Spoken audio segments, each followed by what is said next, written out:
Good morning. Welcome to the waning days of Shattering Myths, the program that has been devoted to those of you who have come to realize, or at least open to the recognition, that all of the world's political, military, patriotic, media, and even academic institutions are corrupt. That the primary culprits are government and religious entities, but that mankind has foisted all manner of lies on his fellow man, and that as a result of this, the vast preponderance of people have been misled.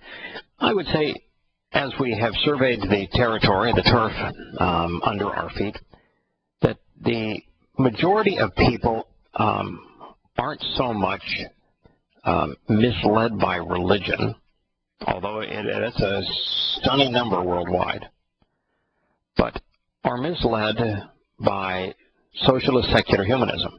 And they may not even know that they are manifesting socialist, secular, humanist, politically correct tendencies, because it's been part of their entire culture.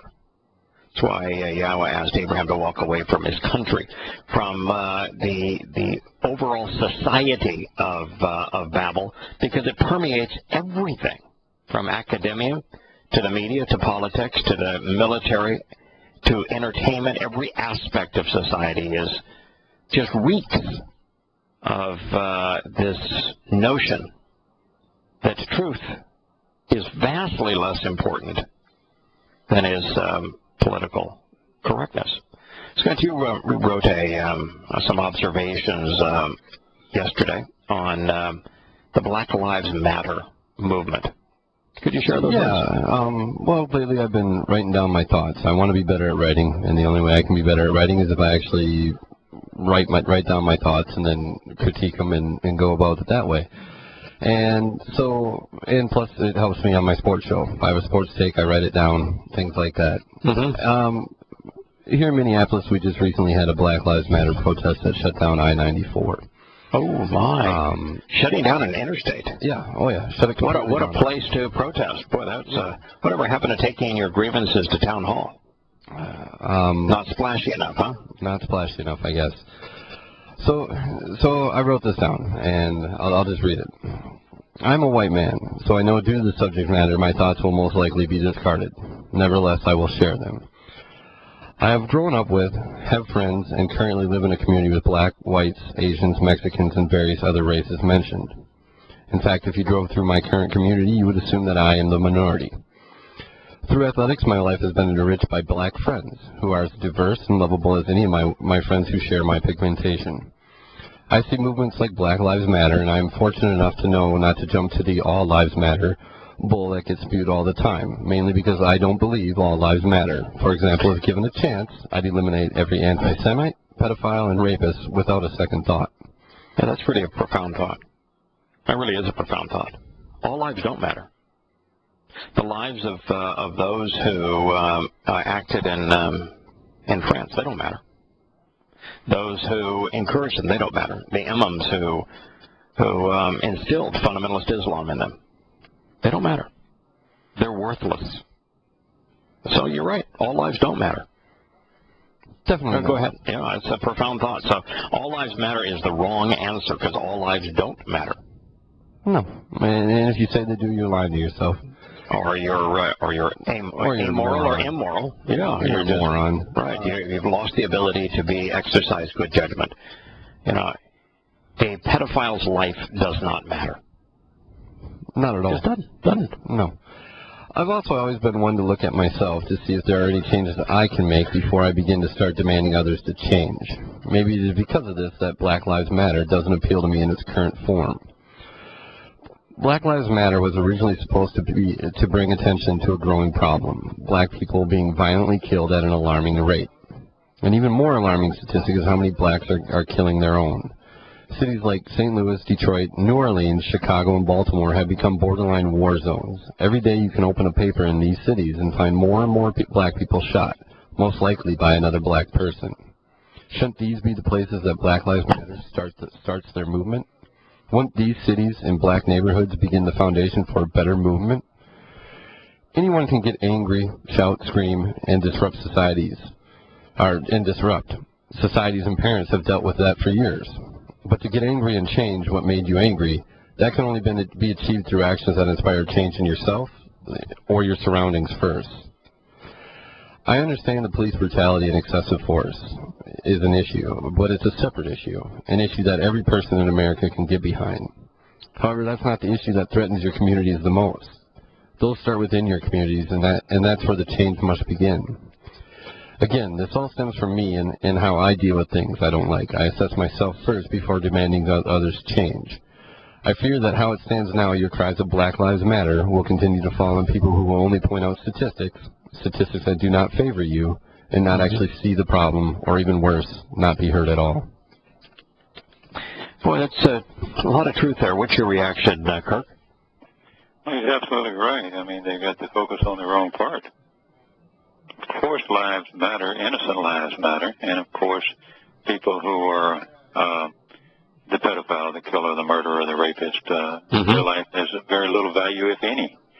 So we always fight the wrong things. We're always fighting the wrong battle. Right. You know, it is not politically correct to talk about responsibility, accountability, cause and consequence in the African American community. You're considered a racist if you do. Now, you can represent black lives, African American lives, and be considered enlightened, but if you have African American accountability, oh, you're a racist. But let's recognize some truths. The numbers are somewhere between 7 and 8 times out of 10 that if there is a conflict leading to a homicide between a black person, man or woman, and a white person, man or woman, between 7 and 8 times out of 10, the African American is the perpetrator and the Caucasian is the victim. Now, if it was 50-50, then you wouldn't, you just have a problem with people in general. But it's not even 70-30. It's worse than that. So that's a serious problem. Second is that the bigger problem is that when an African American is involved in a homicide, 8 times out of 10, that homicide was perpetrated by another African American. And of those, the vast preponderance of them are because they are A, in gangs, or B, involved in drugs, the purchase or distribution of drugs, which really are not separate things. They're one and the same. Gangs fund themselves and have turf, and the whole gang mentality now is built around territories and the importation and the sale and even the use of drugs. I think the numbers, Kirk, go to why we are in this situation. So African Americans need to take responsibility for their community. It's way out of whack. They're killing themselves, and they're killing Caucasians. Now, why are they doing so? And disproportionately, they're involved in gangs. As per capita, their involvement in gangs and involvement with drugs is much higher. So what are the most likely causes? I'm going to say, in my opinion, it's twofold. One is that the overwhelming preponderance, I think it's in the range, again, of about 80 to 85% of African American children are born out of wedlock. No marriage, no commitment, no family. That ain't the way it's supposed to work. In fact, while it's possible that a woman by herself can raise a son of, or daughter of character, and it happens a lot, the odds are so stacked against them. I would also say that's a problem that's happening throughout the country. I bet if you looked at single-parent births and things like that over the last 15 years, you would see it increased across the board. Would be my guess. Well, marriage is a dying institution in America, and children being born outside of marriage now is the majority. It is, I think it's about 60% of children in America are born outside of a married couple or family. But it's not 60% in the African American community. It's much closer to 90% in the African American community. Really? Yeah. So if I were to give you a single cause, I would say that's the number one cause: lack of a family devoted to the upbringing of that child. And most importantly, since most African American children are brought up by a single mother, who is all too often, some work, all too often though on all manner of government subsidies, that they don't have a role model that says, it's 6 o'clock in the morning, it's time to get up. Got to get my shower going, got to have some breakfast, got to get dressed, have to get prepared, need to leave so that I'm at work, properly groomed, prepared mentally, at the right time. As a matter of fact, I ought to show up there early and set an example so that I can get promoted. And I ought to be devoted to that employer for giving me this opportunity. And that idea of day after day, setting that example, showing the discipline to make a contribution, they don't have. Now, I'd say that so second in the African American community, and the reason that there is the problem is the overall lack of discipline to work. The Great Society and the Great Compassion that was promoted by LBJ and then by politicians ever since has been counterproductive. It's destroyed the work ethic. It's destroyed character. It's created people who are now dependent.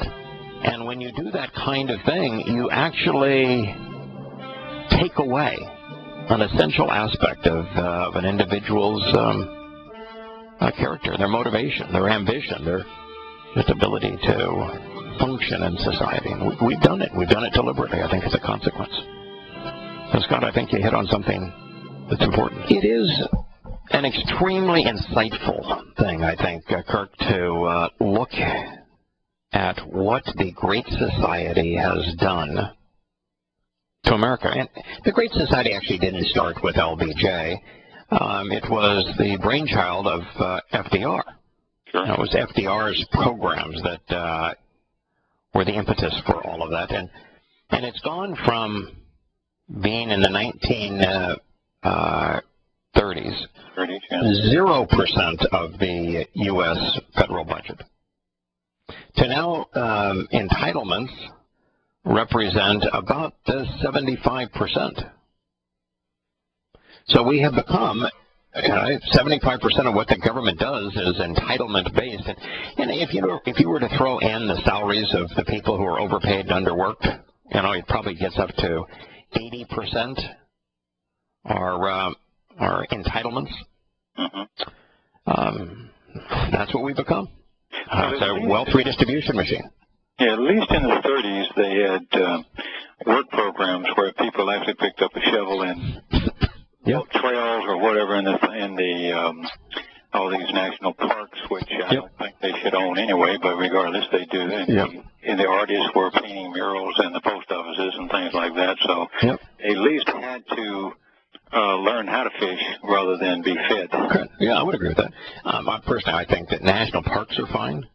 National forests and national they own an awful lot of land. Yeah, national parks is fine. National forests, no. Just nationally owned land, no. And it's the majority of the area in the West is owned by the government, and I think that is really wrong. And if it were me, I'd shut down every military base in the country too, and forfeit that land. But it's a million things plaguing the country. But when we came up with that entitlement mentality, and the rest of the world followed, not the rest of the world because of course they didn't do it in China, the most populous country. They didn't do it in India, the second most populous country. They did not do it in the Islamic world. So it is a phenomenon of the West, of Europe and the United States, and to a lesser degree, much lesser degree, South and Central America. But they were only able to do it based on the illusion of money. And so, along with the entitlements, it had to have a fiat currency system where money was nothing but a myth. Yeah. And the two together set the world on a course for absolute bankruptcy. It's, we've talked a lot about Islam, and I want to make one more comment about Islam before we switch gears. But the fact is that in America, Islam is not going to be the factor that destroys America. It's going to be, we're going to be bludgeoned by Islam, but Islam is not the factor that's going to destroy America. We're going to implode economically. And it's the economic crisis is so overwhelming. Whether it's the fact that all Americans are living on credit and that the average American has $250 in savings and owes almost $250,000 in debt, and that the federal government is operating the same way, it's irresolvable. The fact that we can't borrow money anymore, so we're using quantitative easing to create the illusion of being solvent when you're bankrupt, when you're spending more than you're taking in and you have no reserves and no one will loan you money, you are bankrupt. I mean, that is the definition of bankrupt. So America, rather than admit that we are bankrupt, I mean, it's over for America. We created this illusion by creating the illusion of money to buy our own bonds with fictitious money. That's what quantitative easing is. No, it's amazing, isn't it? It is truly amazing. So what I want to talk about Islam is that Holiday said that France was at war with the United States, but that France would not tolerate any hostile acts against Muslims. Now, in fact, I even think he said against Islam. So that would be like saying we're at war with Nazi Germany, but we're not going to tolerate any hostile acts towards Nazi Germany. We're at war with Imperial Japan, but FDR would come and say, this is a day that will live in infamy, and we're declaring war on Imperial Japan, but I will not tolerate any acts of violence against Imperial Japan. I mean, that is what Holiday said. They're incapable of recognizing that the Islamic State is Islamic. And the very fact that they are bombing the Islamic State means that they're deploying hostile acts against Islam. Now, does Islam have it coming? Sure. Is that the right response? Of course not. But how could you say something that stupid? I mean, is he that stupid? Or is it just part of the illusion? Kirk, if I were to tell you that the Roman Catholic Church isn't Roman, that there's no correlation between the Roman Catholic Church and Rome, you'd laugh at me, wouldn't you? I certainly would. Yeah, I mean, it grew right out of Rome. It was Theodosius that established it, and there was, at the time that Theodosius in 400 CE established it, there was 0 degrees of separation between the Roman Universal Church and an imperial Rome. Right. Czars or papas. Yeah, and it had nothing to do with Rome, the city, because Theodosius ruled out of Constantinople. Right. Rome, the city, at the time he did this, was in ruins. Oh, yeah. So it had all to do with the Roman Empire as opposed to anything else. So Roman Catholicism is the reincarnation. And it's not even a reincarnation because the old Roman Empire didn't die. No. It just was... moved around a lot. Yeah, it transformed into the Roman Catholic Church. That's really what happened, is the Imperial Rome morphed into the Roman Catholic Church. So if I tell you that the Roman Catholic Church is not Roman, you'd look at me like, are you nuts? If I were to tell you that the Soviets, during the time of the USSR, were not socialists, would you think that I'd have any credibility? No, I'd have to either straighten you out or ignore you. All right, so when somebody says the Islamic State is not Islamic or tries to ignore the fact that you can't declare war on the Islamic State and say we're not going to tolerate violence against Islam, how is that any different? You took a stupid pill. You took a stupid pill. I mean, Buddhists follow Buddha. They follow his eightfold path. He said, "This is my way. Follow the way." Mm-hmm. But they call themselves Buddhists. Right. And so somebody that is practicing Buddhism, whether it is, one, and there's a lot of different variations of it now. It's morphed as all things do. But right. They're Buddhists. Mm-hmm. So how are we going to fight against the Islamic State if we're not going to fight against Islam? Let me just say a quickie about fighting them. Right. I have a real hard time with the number of bombs and things and the number of years we've been at this. Yes. Thinking about the other day, I heard a report, and they took this little town and they had 30 sorties. Now, I don't know how many bombs per sortie. This is Raqqa? Probably. Yeah, Raqqa is the place they've been hammering recently. Somebody, they just reported that last night we did 30 sorties. And I'm going... And the Russians did about that many, and the French did about that many. And so, yeah, that means there was about 100 bombing runs of Raqqa. Okay, so if you did that on my little town, now I'm not allowed to have guns that they have. I have, we can shoot squirrels, but that's about it with our weaponry.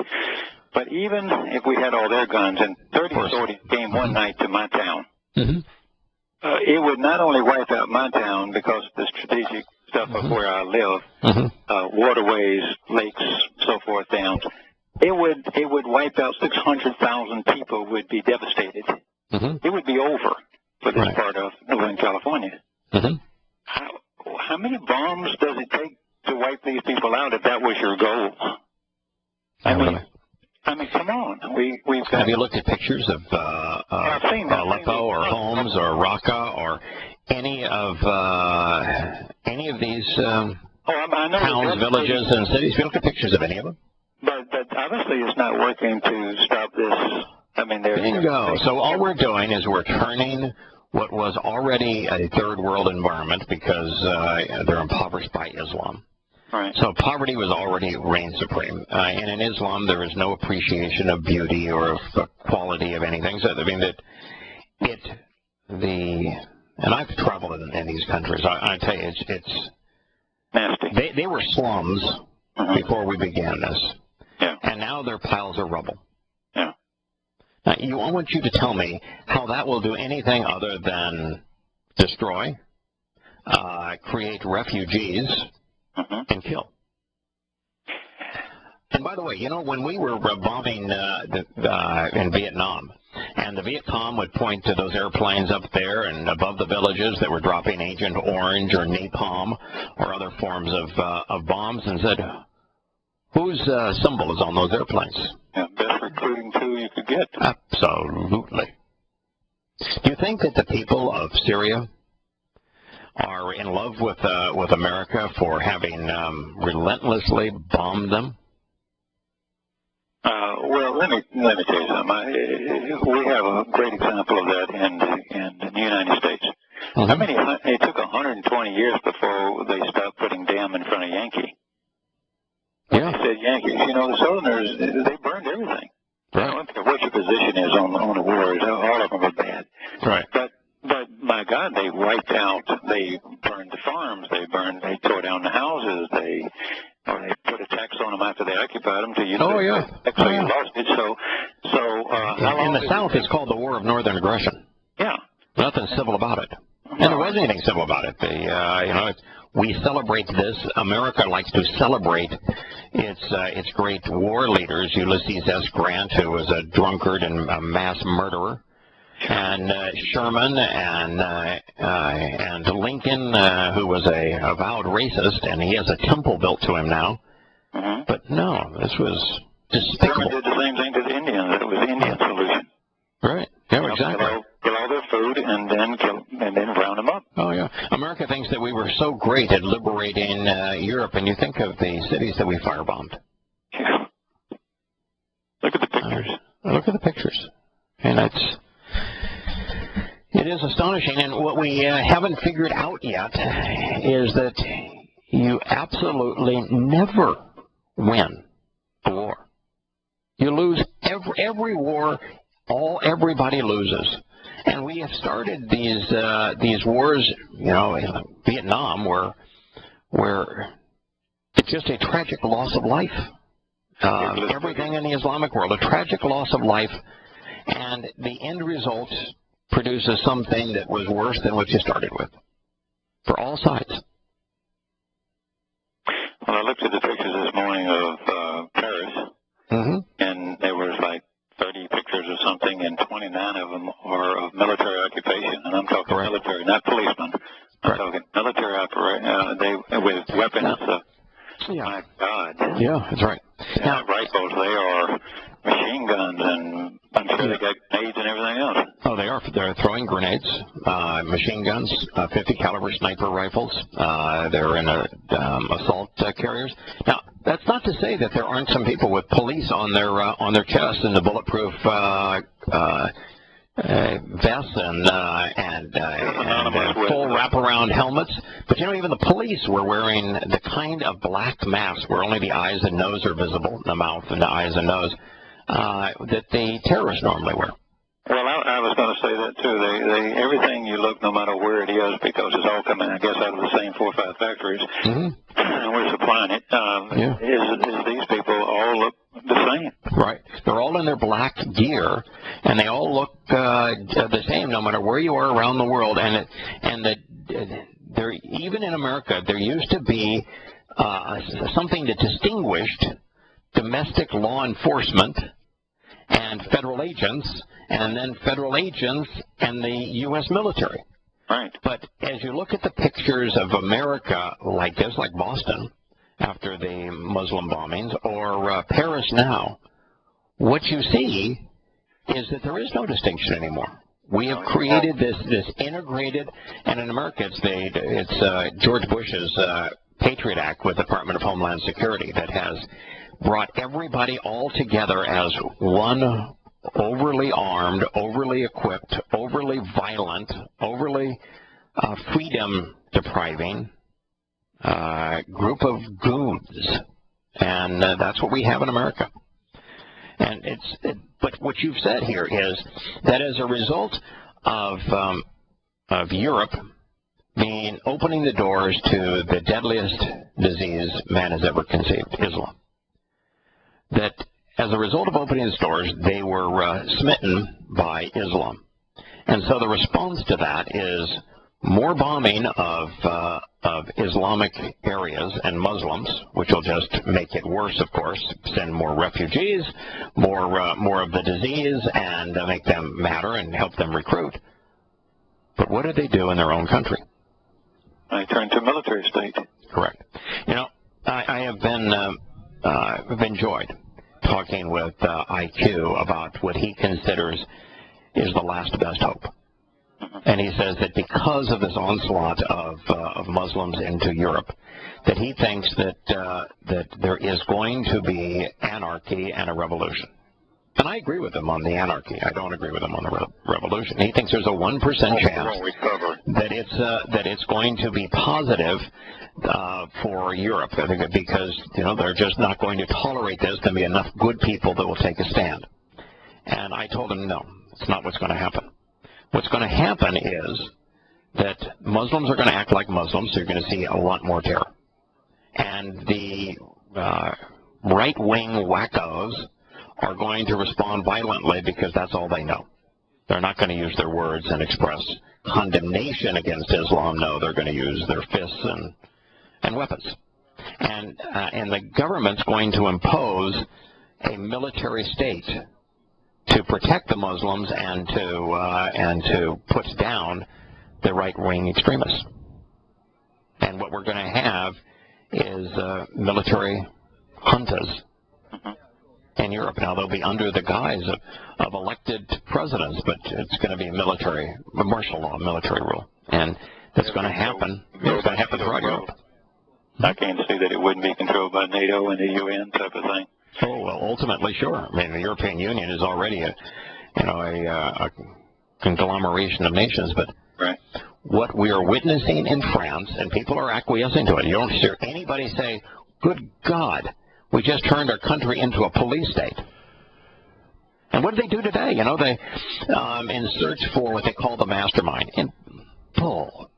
I mean, there's no mastermind. Come on. You're talking about some crude suicide vests and some AK-47s, and they went into some, like they wanted to go into the stadium and didn't get close to it. One of the suicide bombers outside of the stadium blew himself up and nobody else. And they, to walk into a theater of unarmed people and to blast away at them, that is not a mastermind. I mean, so that's a coward. Oh no, this is just it's just a cowardly scumbag. And so they want to find the mastermind. There's no mastermind. They're just Muslims acting like Muslims. And if you were to find him, so what? So what? I have another thought, and bear with me here because this is dangerous. I'm thinking. All right, when I was in school, that's when health class we learned about AIDS and things like that. And we were told that you can't tell who has AIDS and who doesn't have AIDS. So you're supposed to, every sexual partner, you're supposed to assume that they have AIDS. And you wear a condom. You know, they tell you these. They go through these things. What do they say? Don't be a fool, wrap your tool. Don't be a fool, wrap your tool. Right. So now, can you tell me what the difference between an extremist and a non-extremist? Do they look different? Oh, in terms of Islam? Yeah, in terms of Islam. Well, the idea of a non-extremist, a non-jihadist Muslim is a myth. There is no non-jihadist Muslim. If a person's pretending to be, if the person says, I am a Muslim, and they're not a jihadist, they're lying about their religion. That's just the bottom line. And I know that me and you know that, right, and that people listening know that. But what I'm saying is that by their own logic, shouldn't we assume that everybody? When we invaded Afghanistan, and then subsequently invaded Iraq, it began 3,000 radio interviews for me. And at the inception of those radio interviews, I said the same thing universally, which is that you cannot send the military in to fight a civilian uprising, and that they're not going to wear uniforms. There will be absolutely no way to tell those who want you to be there, which will be very few, and those who would like to kill you, which will be very many. They all look the same. It was like Vietnam. You couldn't tell the difference between Viet Cong and South Vietnamese. They all look the same. And so how do you fight a war? How do you send men and women in to fight a war when you don't know if the person you think you're protecting wants to kill you or the person you're trying to kill is seeking your protection? How do you do that? When you have a religion where the lone founder of that religion says it's appropriate, in fact beneficial, to deceive, to make the enemy, which would be non-Muslims, easier prey, how in the world would you go about determining who you can trust and who you can't trust? You can't. You can't. You couldn't possibly be able to do it. No. That's why you can't win this with bullets and bombs. You can't, Syria was over 20 million people. How in the world are you going to be able to wage a war in Syria when there's 20 million people and there's no one wearing, the only ones wearing uniforms are the small number, very ineffective troops for Assad. And they're in the city-state of Damascus. Nobody else is wearing a uniform. How in the world are you going to tell who's who? We're going to use our drones and say, well, this person's a leader, and let's go after them. And how did that work out for us when we hunted down the leadership of al-Qaeda, didn't it just morph into another Islamic terrorist organization? Didn't change anything. Didn't change anything. But what's changed now, forever, is Europe. You know, this morning in that raid, every news report says that armed men in flak jackets and helmets and assault rifles came in by the scores of truckloads. And this is a suburb of Paris, right by the soccer stadium. They came in, troops came in by the truckload, and there was constant gunfire for a period of almost 2 hours. That is the consequence. It's how America responded to the bombings in Boston. Glenn, this is what you predicted. Well, I was concerned about things going cattywampus in the summer, but actually funny you should say it that way, because it does have some to bear on why I called. I can remember, Yada, in the early 1970s, taking the commuter train into Philadelphia, and the train right in front of the Reading Terminal train station down there at City Hall. You walk out of the train station, and there would frequently be literally standing on a soapbox with a megaphone or a big amplifier speaker, a man dressed in a sort of an off-white colored robe with an off-white colored cloth cap, a black man preaching about Islam. We had, during the days of Malcolm X and the Black Civil Rights Movement and everything, we had a notable movement. I mean, this was a very small cadre of people, but it was a distinct racial synthesis between black militants and Islam. Yeah, Nation of Islam is what it was called. In fact, it still exists. It's very effective in the African American community, even though it's essentially a gang. Well, yeah, but to it, yeah, and I'm saying it's like a 14-year-old kid coming out of the train station, like, this guy, what's he doing? And so, you know, and here in America, we have, you know, a slight difference in our difficulties with black-white racial tensions than in most European countries, you know, for obvious historical reasons. So when these refugees come here, we're having these race relations issues. They're trying to trump up all this race hate here. Now, when the migrants start coming here, are we going to have a Hegelian synthesis once again of the, you know, black-white race relations issues and the Muslim-American race relations issues? And are blacks going to tend to gravitate to Islam, you know, in this? You know, it's the African American community is interesting. It's in terms of its religious perspective. There is a lot of racism. There's more racism, and you can see it in the faces and in the protests that African Americans are far more racist than our Caucasians. And just overwhelmingly so. And to pretend otherwise is to be in La La Land. The African American racism towards other races, and it's not just Caucasians, is much more pervasive and deeply seated than Caucasian racism towards blacks. I'm not going to say Caucasian racism towards blacks doesn't exist, but far more people are like us. You know, Scott has many friends that are African American, as do I. And you know, in business, if two people were equally qualified, seeking the same job, and one of them was an African American, I would hire the African American over the Caucasian 100% of the time. And you say, well, you know, that's unfair.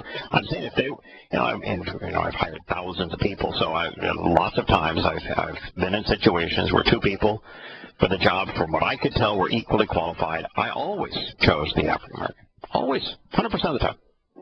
Because there was, for them to be properly prepared for that job, coming out of a community where they in all likelihood had inferior role models, because of the fact that a disproportionate percentage didn't come from a married environment where dad set an example or mom set an example of working.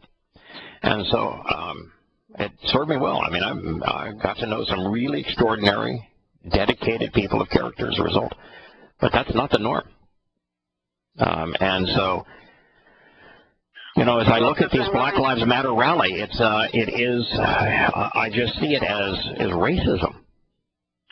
Right, but is is Islam like this Nation of Islam stuff sort of thing? I mean, blacks in America don't understand that in many other places in the world, the Arabic Muslims slaughter blacks. Yeah. Did you see they don't get that. Right.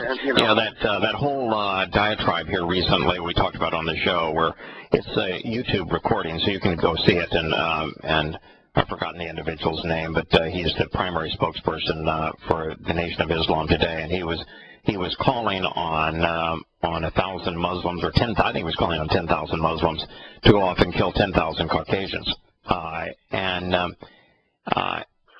the audience first was about 80% black, and they were chanting him on.